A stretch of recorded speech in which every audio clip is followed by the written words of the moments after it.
Anime ini bercerita tentang Yotsuya Yosuke, seorang siswa SMP biasa yang tidak memiliki pencapaian apapun. Di kelasnya, ada seorang siswi bernama Shindo yang cukup berprestasi di berbagai bidang. Shindo bahkan menjadi model di sebuah majalah yang membuat banyak orang mengaguminya. Setiap pulang sekolah, Yotsuya selalu pulang sendirian. Dia tidak memiliki kegiatan lain selain bermain game di dalam rumah. Saat bermain game, Yotsuya tampak bersemangat.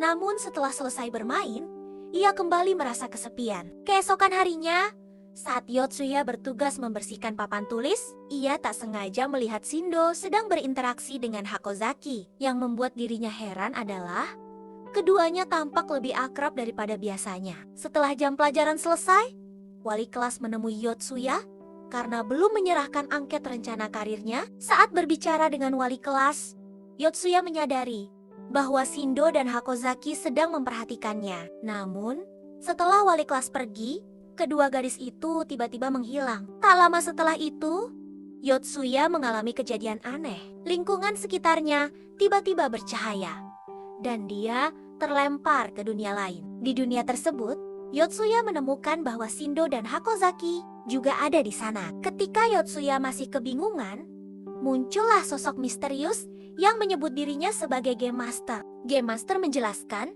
bahwa mereka harus menyelesaikan quest bersama-sama. Meskipun quest pertama dan kedua sudah selesai, masih ada 8 langkah lagi hingga seluruh quest berakhir. Quest kali ini adalah memenuhi permintaan kepala desa dalam waktu 14 hari. Sebelum memulai, Shindo diberi peran sebagai penyihir angin, Hakozaki sebagai kesatria pedang, dan Yotsuya mendapatkan peran langka sebagai petani. Shindo menjelaskan alasan mereka berada di sana. Awalnya, dia menyelesaikan quest sendirian. Namun kemudian dia mendapat instruksi untuk mengajak teman-temannya dalam menyelesaikan quest bersama. Namun, peran Yotsuya sebagai petani ternyata tidak cukup untuk memperkuat tim. Saat menghadapi monster, dia tidak dapat melawannya karena tidak memiliki senjata yang memadai. Selain itu, Hakozaki yang berperan sebagai kesatria juga tidak membantu karena terlalu ketakutan dan sering melemparkan senjatanya saat bertarung. Pada akhirnya, Yotsuya terpaksa bertarung sendirian hingga kehilangan nyawanya. Di dunia ini, jika seorang pemain mati, mereka bisa hidup kembali setelah 30 detik. Namun, Shindo memperingatkan bahwa mereka akan benar-benar mati jika seluruh anggota tim mereka tewas. Karena itu, dalam setiap pertarungan, minimal salah satu dari mereka harus tetap hidup. Malam harinya, Yotsuya dan kedua rekannya beristirahat di suatu tempat. Ketika Yotsuya mengawasi area sekitar, tiba-tiba muncul monster yang sangat kuat. Monster tersebut menyerang Hakozaki hingga terluka dan memakan Shindo hidup-hidup. Karena merasa tak sanggup melawan, Yotsuya segera membawa Hakozaki ke tempat yang aman. Ia kemudian melanjutkan misi sendirian, sementara Hakozaki berlindung di desa. Permintaan kepala desa adalah mengalahkan monster yang disebut troll, atau monster sebelumnya yang telah memakan Shindo. Dengan levelnya saat ini, Yotsuya merasa tidak mungkin bisa menang. Jadi, dia memutuskan untuk berburu monster lemah agar dapat menaikkan level secara bertahap. Saat berjalan di hutan, ia sempat menyentuh lock point ketika Shindo dan Hakozaki sedang mengobrol. Saat itu, mereka membahas siapa yang akan dipilih jika anggota tim selanjutnya adalah laki-laki. Dan karena Yotsuya yang terpilih, ia merasa mungkin salah satu dari mereka memiliki alasan tertentu untuk memilihnya. Tak lama kemudian, Yotsuya bertemu dengan sekelompok goblin. Meski hanya menggunakan perlengkapan yang sudah rusak, ia berhasil mengalahkan mereka satu persatu hingga peringkatnya mencapai ke-9. Dengan ini, hanya perlu naik 1 peringkat lagi untuk bisa berganti job. Namun, tak lama setelah itu, Yotsuya mendapat kabar bahwa Hakozaki telah mati. Hal ini terjadi karena troll yang seharusnya mereka kalahkan dibiarkan memasuki desa. Saat kembali ke desa, Yotsuya tidak bisa menemukan keberadaannya. Lalu, ketika ia menyentuh lock point di sekitar desa, ia menyaksikan bahwa Hakozaki telah dimakan oleh troll tersebut. Karena itu, Hakozaki tidak bisa bangkit kembali seperti yang terjadi pada Shindo. Melalui log point itu, Yotsuya melihat bagaimana perjuangan Hakozaki saat troll menyerang. Meskipun ketakutan, Hakozaki tetap berusaha melawan demi melindungi teman-temannya. Tak lama setelah itu, troll menyadari kehadiran Yotsuya dalam situasi tersebut. Yotsuya tidak punya pilihan selain kabur ke tempat aman. Namun, meskipun sudah berlari, troll itu masih mengejarnya hingga akhirnya Yotsuya kena pukulan, membuat tubuhnya terpental. Troll yang dihadapi Yotsuya memiliki kemampuan melompat. Seperti katak, membuat dia harus terus berpindah sebelum troll mendarat. Namun, jika hanya menghindar saja, semua itu takkan ada artinya. Yotsuya yang merasa perlu menemukan cara untuk menyerang balik. Ketika troll akan menimpanya, secara kebetulan ia bertemu dengan goblin lemah. Dengan mengalahkannya, maka ringnya mencapai 10 hingga memungkinkan pergantian job. Yotsuya sangat berharap bisa mendapatkan job kesatria pedang, tapi ia kembali mendapatkan job langka menjadi seorang koki. Meskipun menjadi koki, Yotsuya punya kesempatan untuk bertahan dengan bersenjatakan pisau dapur. Ia berhasil menyerang troll dan membebaskan temannya dari perut monster itu. Dengan demikian, mereka bisa bekerja sama lagi untuk mengalahkan troll tersebut. Namun, walau sudah memahami pola serangan troll, mereka tetap kesulitan untuk menembus pertahanannya. Karena itu, Yotsuya berpikir untuk menghentikan pergerakannya dengan menyerang bekas lukanya. Saat troll berhenti bergerak, Shindo kemudian menggunakan sihir anginnya untuk memasukkan udara ke dalam tubuhnya. Akibatnya, monster itu mati karena tekanan udara yang sangat kuat. Sebagai hadiah, karena berhasil menyelesaikan quest, Game Master memberi Yotsuya kesempatan bertanya. Yotsuya pun bertanya tentang apa yang akan terjadi jika semua quest selesai. Game Master lalu memperlihatkan masa depan di mana Yotsuya dan rekan-rekannya bertarung melindungi kota. Setelah itu, mereka kembali ke dunia nyata pada waktu yang sama seperti sebelum mereka berangkat ke dunia lain. Setibanya di kelas, Shindo berencana pergi ke klubnya. Setelah berterima kasih kepada Yotsuya, ia langsung meminta Yotsuya untuk mengantar Hakozaki pulang. Bagi Yotsuya, ini adalah pertama kalinya pulang bersama seorang gadis, sehingga ia sempat mengatakan hal aneh kepada Hakozaki saat jalan dengannya.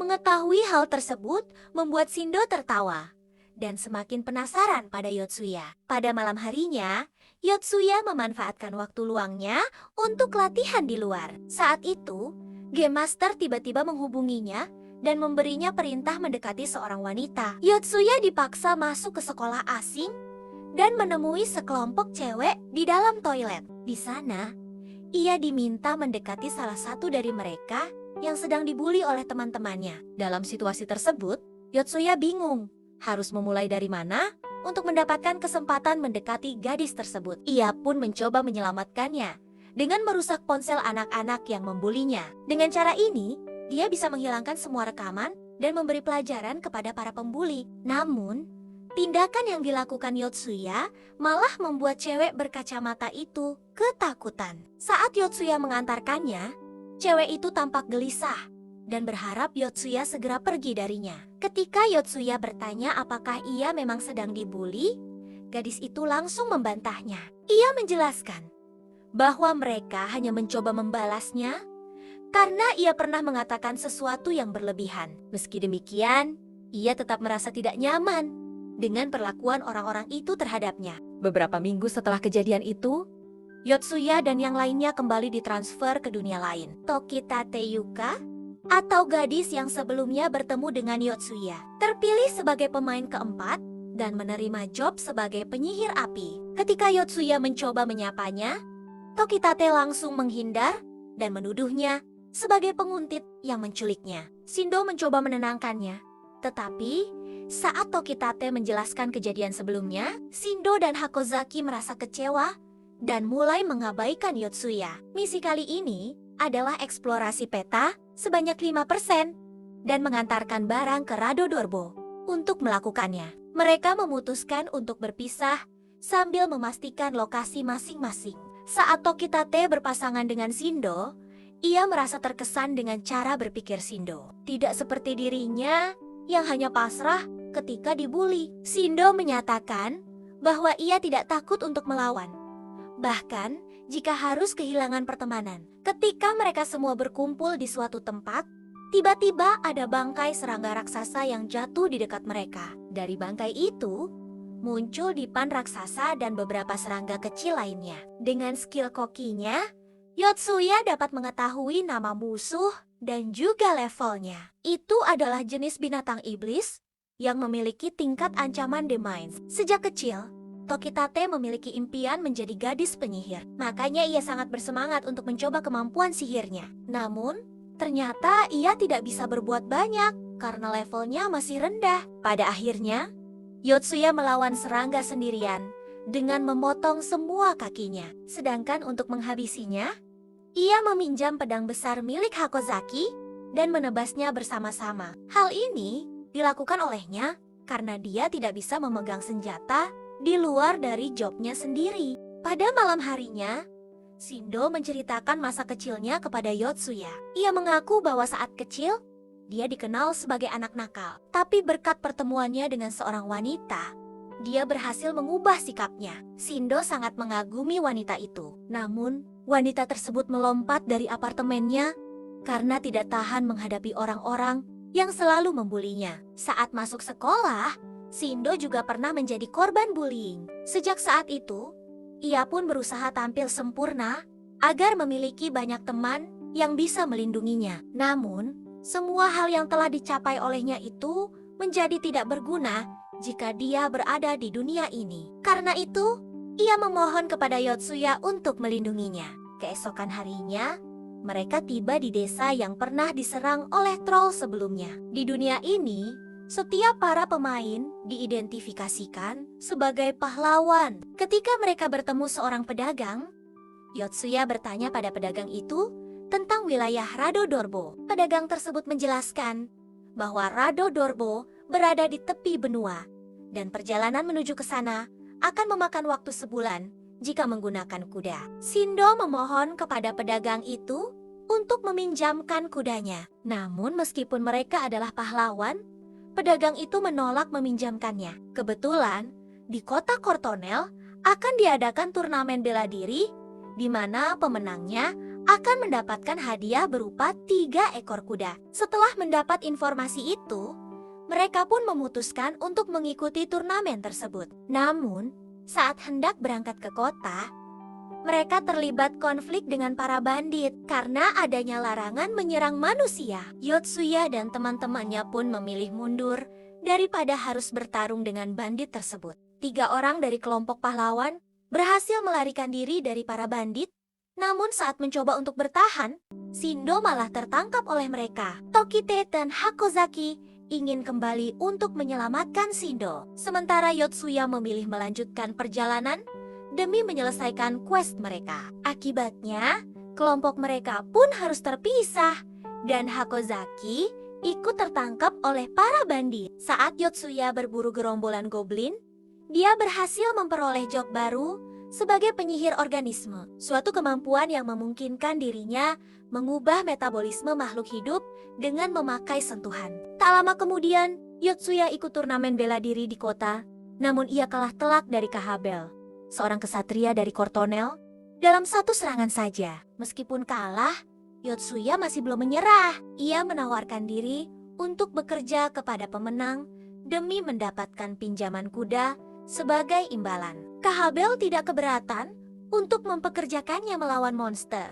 Tetapi karena Yotsuya memiliki informasi tentang markas para bandit, dia ingin mempekerjakannya untuk membasmi mereka. Tapi, sebelum itu, Yotsuya harus latihan dengannya terlebih dahulu. Keesokan harinya, Kahabel bersama pasukannya memulai serangan ke markas bandit. Menanggapi serangan tersebut, para bandit mengeluarkan senjata andalan mereka, yaitu makhluk bernama Berserker. Dengan penuh percaya diri, Kahabel menghadapi makhluk tersebut. Namun, karena perbedaan ukuran yang sangat jauh, Kahabel merasa cukup kesulitan ketika dia melawannya. Yotsuya segera membantu Kahabel dengan menggunakan kemampuan barunya. Meskipun ia terbunuh dalam satu serangan, Berkat bantuan Yotsuya, Kahabel mendapatkan kesempatan untuk mengalahkannya. Dengan demikian, Shindo dan yang lainnya berhasil diselamatkan.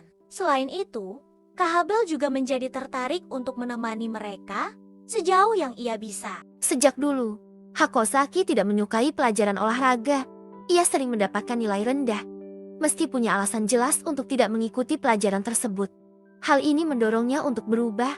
Ia bercita-cita masuk sekolah farmasi agar bisa menciptakan obat untuk menyembuhkan penyakitnya. Namun, kehidupannya saat ini sangat berbeda dengan sebelumnya.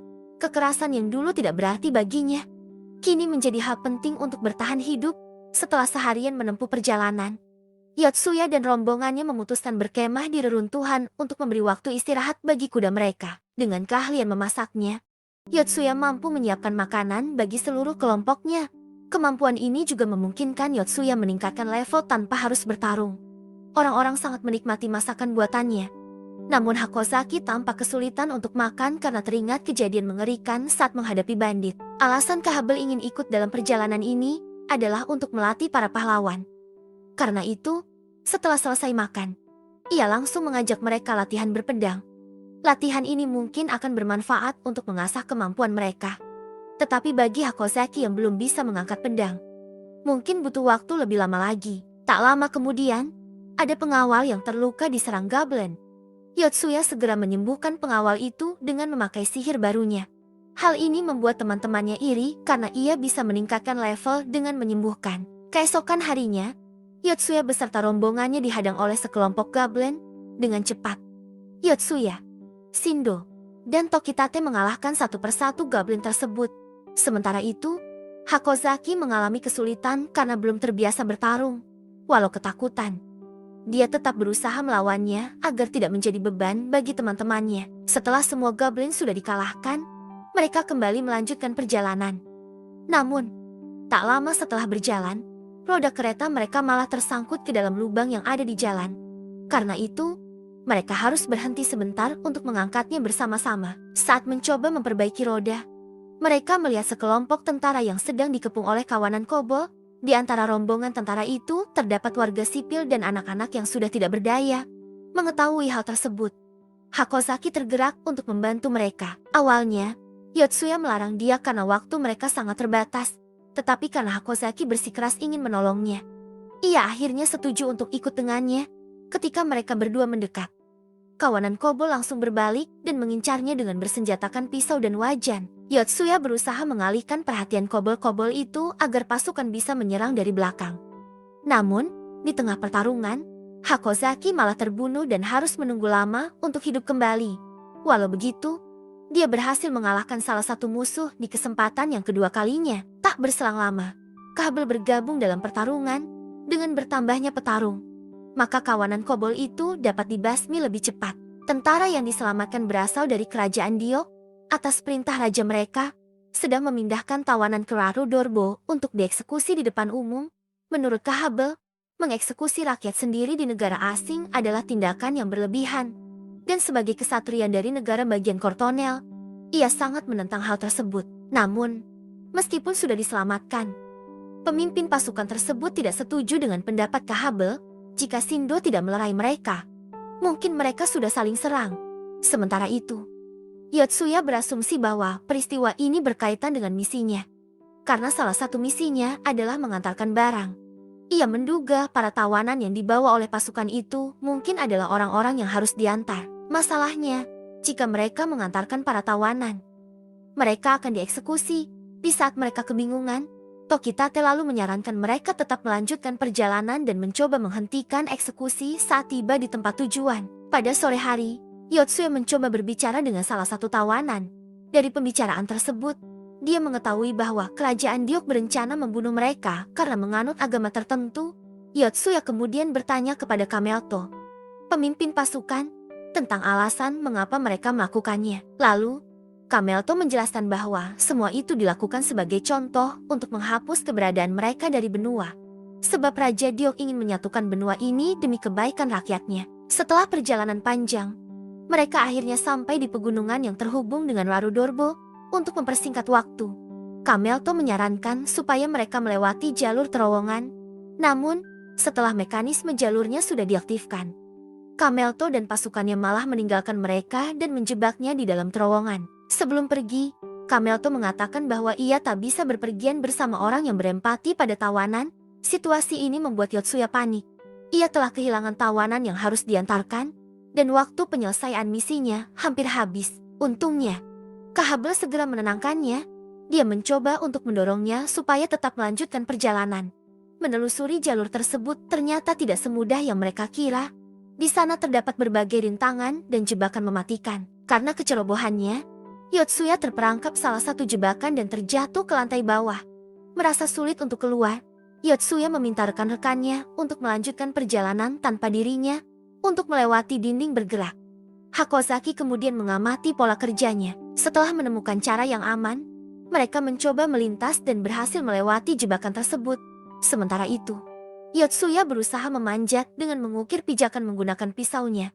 Namun, untuk melewati gerbang, mereka harus melawan gargoyle, yang merupakan petarung buatan manusia.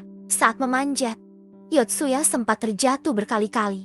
Meski begitu, ia terus berusaha dengan harapan bisa keluar dari sana. Kesendiriannya di tempat itu membuatnya teringat kembali saat pertama kali pindah sekolah. Saat itu, ia merasa sangat kesepian karena tidak ada seorang pun yang dikenalinya. Setelah beberapa kali mencoba, akhirnya Yotsuya berhasil mencapai bagian atas. Sambil menelusuri jalur yang ada di peta, ia menemukan sebuah log point yang menampilkan momen saat rekannya, Kahabel, tewas. Hal ini membuat Yotsuya, yang merasa kalau penyebab kematiannya adalah karena dia mengajaknya ikut, merasa sedih atas kematiannya. Meskipun belum lama saling mengenal, ia merasa sedih atas kematiannya. Di sisi lain, Shindo dan yang lainnya sedang berhadapan dengan gargoyle. Selain gargoyle, mereka juga harus melawan monster kelelawar yang terus berdatangan. Sementara Kahabel maju menghadapi gargoyle, lalu Shindo berusaha melindunginya dari serangan kelelawar. Melihat kemampuannya, Kahabel kemudian memuji Shindo sebagai yang terhebat di antara mereka berempat. Menanggapi pujian itu, Shindo pun bercerita bahwa ia pernah menekuni suatu olahraga. Namun, sesaat setelah mengatakan hal tersebut, ia melihat gargoyle menusuk Kahabel dan menjatuhkannya ke dalam air. Karena mengira dirinya tak sanggup melawan gargoyle, Shindo merasa sangat putus asa. Namun, ketika hendak mundur, ia secara tak sengaja menginjak kelelawar yang memicu kenaikan levelnya. Ini menyebabkan waktu di sekitarnya berhenti, dan Game Master muncul untuk pergantian job dari hasil undian. Shindo mendapatkan peran baru sebagai kesatria pedang. Lalu, ia segera menggunakan kemampuan barunya tersebut untuk menyerang gargoyle. Namun, tebasannya tidak cukup kuat menembus pertahanan musuh. Untuk mengalahkan gargoyle, ia harus mengincar bagian vital, seperti yang pernah diajarkan Kahabel sebelumnya. Dengan asumsi bahwa letak jantung gargoyle mirip dengan manusia, Shindo mencoba menyerang di bagian celah tulangnya. Meskipun tidak mudah, serangan itu berhasil mengenai jantung dan membuat monster tersebut tak lagi bergerak. Ketika Yotsuya datang, dia langsung diberitahu bahwa Kahabel tenggelam. Meskipun terlambat, ia segera terjun ke dalam air untuk menyelamatkan Kahabel. Berkat pertolongannya, Kahabel bisa diselamatkan. Namun, Yotsuya berakhir jatuh pingsan karena terlalu banyak menggunakan sihir untuk memulihkan lukanya. Beberapa saat kemudian, Yotsuya mulai tersadarkan kembali. Ketika tersadar, ia menyadari bahwa perkiraannya tentang misi ini mungkin saja salah. Ia berpikir bahwa tahanan yang sebelumnya mungkin bukan barang yang harus diantarkan.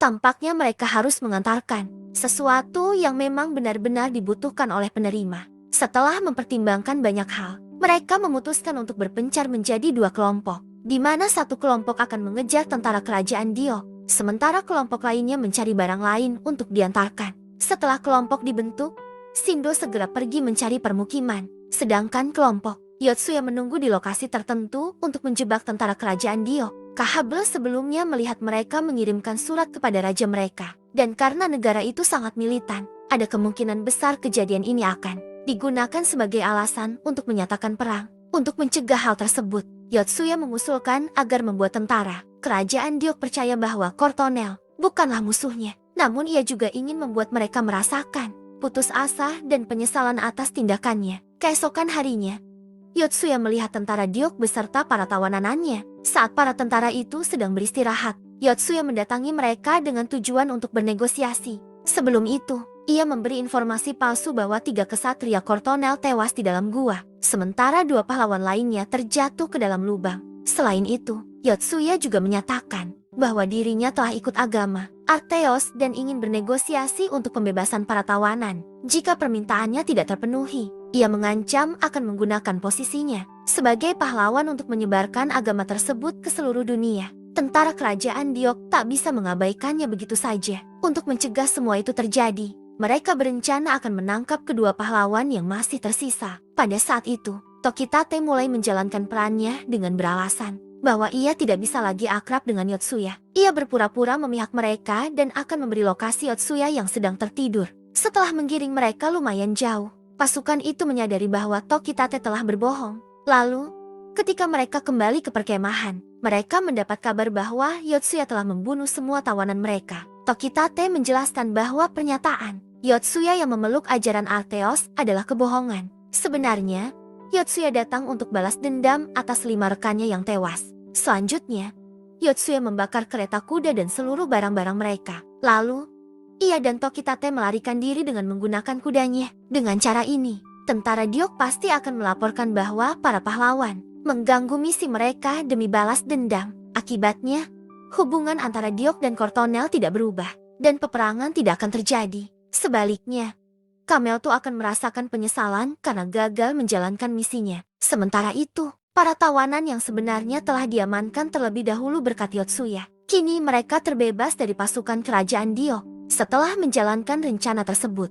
Tokitate merasa bingung apakah dunia ini virtual atau dunia nyata. Sebab dia merasa khawatir dengan para korban. Setelah gagal menjalankan tugasnya, Kamelto segera mengirimkan laporan kepada rajanya. Kegagalan ini membuatnya sangat menyesal, dan ia merasa harus bertanggung jawab serta bersiap menerima hukuman. Namun, tak lama setelah mengirim laporan, Kahabel muncul di belakangnya. Kahabel mengatakan bahwa yang akan menghukum mereka bukanlah sang raja, melainkan dirinya sendiri yang akan melakukannya. Setelah mengatakan hal itu, Kahabel langsung menghabisinya tanpa ampun. Sementara itu, di istana Diok, raja menerima laporan mengenai pahlawan yang dianggap memusuhinya. Mendengar kabar tersebut, ia langsung memberi perintah untuk meneliti cara mengalahkan pahlawan. Shindo dan rekan-rekannya masih berkeliling di permukiman. Mereka masih mencari seseorang yang ingin mengirimkan barang ke Rado Dorbo. Meskipun sudah menemui beberapa pedagang, tak satu pun dari mereka yang akan mengirimkan barang. Hal ini membuat Hakozaki berasumsi bahwa mereka mungkin telah salah langkah. Untuk meningkatkan peluang keberhasilan misinya, Yotsuya memasukkan beberapa barang ke dalam kereta. Setelah semua barang sudah dimasukkan, mereka pun kembali melanjutkan perjalanannya. Selama perjalanan menuju Rado Dorbo, Tokitate merasa bahwa akhir-akhir ini Kahabel sering bertingkah aneh, terutama saat berinteraksi dengan Yotsuya. Tokitate teringat peristiwa serupa dalam game kesukaannya, sehingga ia berusaha menciptakan situasi yang memungkinkan Kahabel dan Yotsuya menjadi lebih dekat. Namun, usahanya tidak membuahkan hasil. Ketika ia mencoba membuat mereka berduaan, Kahabel dan Yotsuya malah tertidur di dalam kereta. Meskipun begitu, Tokitate tidak menyerah dan terus mencari cara agar hubungan mereka ada kemajuan. Sementara itu, di tempat lain, Shindo dan Hakozaki berhasil menemui petugas jasa pengiriman yang akan pergi ke Rado Dorbo demi menyelesaikan misi. Shindo segera menawarkan diri untuk mengawal pengiriman tersebut. Awalnya, rekan petugas pengiriman itu menolak dengan alasan tidak ingin ada saingan bisnis. Namun, setelah Shindo menunjukkan kemampuannya, mereka setuju untuk dikawal. Pada malam harinya, Kahabel mengucapkan terima kasih kepada Yotsuya karena telah membantunya membalaskan dendam. Hal ini membuat Tokitate kecewa karena ternyata dugaan tentang perasaannya itu salah besar. Keesokan harinya, mereka tiba di Rado Dorbo saat Yotsuya melapor dan menyerahkan kepala tentara kerajaan Dio kepada petugas. Secara mengejutkan, misi pengiriman barang mereka dinyatakan selesai. Quest selanjutnya adalah menjelajah 5% area peta. Untuk menyelesaikan quest ini, mereka memutuskan untuk berpisah dan menjelajah wilayah yang berbeda. Awalnya, quest ini tampak mudah, tetapi mereka tidak menyadari bahwa cuaca di sana sering berubah drastis dan bisa mengacaukan segalanya. Saat Kahabel berada di sebuah kedai, pengikutnya menyampaikan bahwa menurut warga kota, badai salju hebat akan terjadi pada malam itu. Karena tidak dapat berbuat banyak, Kahabel hanya bisa berharap agar para pahlawan tetap aman. Sambil menatap jendela, Kahabel mengenang momen perpisahannya dengan Yotsuya. Walau hanya sebentar, momen itu sangat berkesan baginya. Sementara itu, Yotsuya yang merasa semakin dingin mencoba memakai pakaian hangat. Namun, meskipun telah mengenakan pakaian yang tebal, ia tetap tak mampu untuk menahan dingin badai salju. Jika dia mati kedinginan, tidak ada jaminan untuk hidup kembali. Oleh karena itu, ia memutuskan tetap bergerak agar tubuhnya tetap hangat di tengah badai salju. Tokitate ingin beristirahat. Namun mengingat perkembangan misinya belum ada kemajuan, ia tetap memaksakan diri agar tidak membebani rekan-rekannya. Berjalan di tengah badai membuat Hakozaki merasa sesak dan membuat jantungnya seakan mau meledak.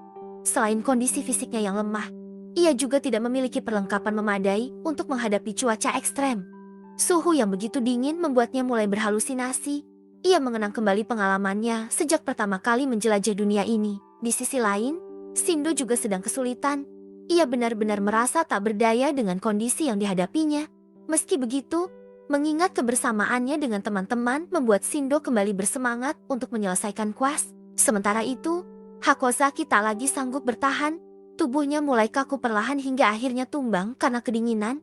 Tak lama berselang, Shindo juga menemui masalah besar. Setelah berjalan lumayan jauh, ia malah kembali ke titik awal yang sebelumnya telah dilaluinya. Saat Yotsuya memeriksa perkembangan kuas, area peta yang harus mereka jelajahi masih tersisa 10 km dengan sisa waktu hanya 6 jam.